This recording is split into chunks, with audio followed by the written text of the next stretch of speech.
And then one of the other huge issues, which is staring at that everybody's concerned about this, and that is the debt ceiling. It was, about a year and a half ago when Republicans essentially held that hostage. There were negotiations over raising the debt ceiling. It turned out that our credit rating was downgraded by one of the agencies.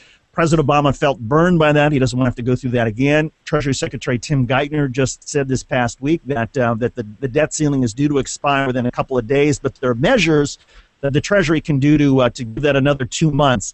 But does it look like the debt ceiling becomes the next big hot potato? Probably. None of these short-term proposals that different leaders have put forth, including the latest one that Obama put forth, deals with the debt ceiling. He has said, I'm not going to play that game anymore. But either way, everybody's hands are off of it right now. I mean, the last proposal that Obama called for said that he wanted the $250,000 and below threshold for the tax cuts extended, and he wanted unemployment insurance extended, and then he wanted to temporarily, put off the sequester and deal with that a little bit later, although we don't know exactly how that would take shape. So in that we see a number of the measures not dealt with. Different tax measures like the AMT. We've got the sequester would just be put off until who knows when, and then like you mentioned, the debt ceiling that would take a little bit of wrangling from the Treasury Department, but that would just mean that they'd have to deal with this in the new Congress. We're talking with Daniel Newhauser, who is a reporter for Roll Call who covers all things Washington, particularly in Congress. Daniel, give us a sense in terms of the timing for this new Congress. When do they officially get sworn in? How long could the lame duck session conceivably go? And for people who are looking for things like, gun control, other legislation to be taken up, when do we start to see a serious debate on either the Senate or House floor about those issues?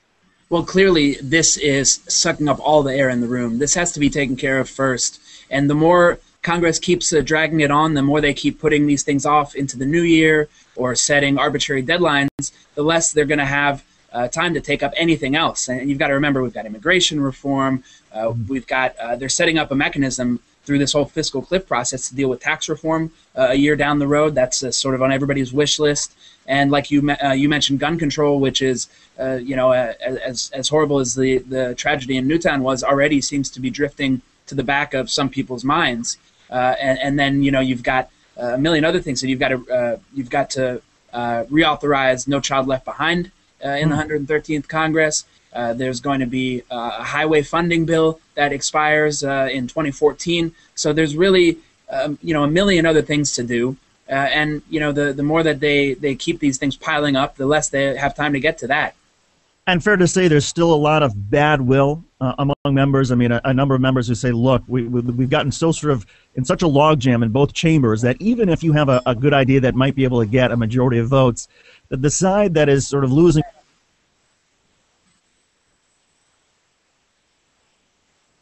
I'm sorry, I just lost your...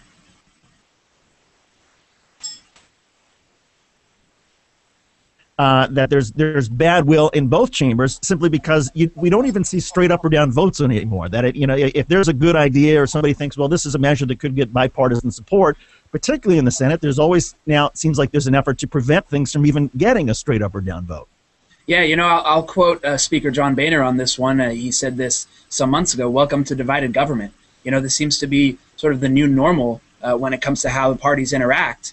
There's certainly a level of collegiality. I mean, these people can go and they're not yelling at each other all day. But when it comes to actually tackling the big issues of the day, there seems to be more dysfunction than almost ever. After that Plan B proposal that Speaker John Boehner tried to put on the floor on Thursday failed, I talked to Stephen Latourette, who's one Republican member who's leaving. He said, well, it's fitting I came in 1995, and it's fitting that I leave in the same kind of conditions.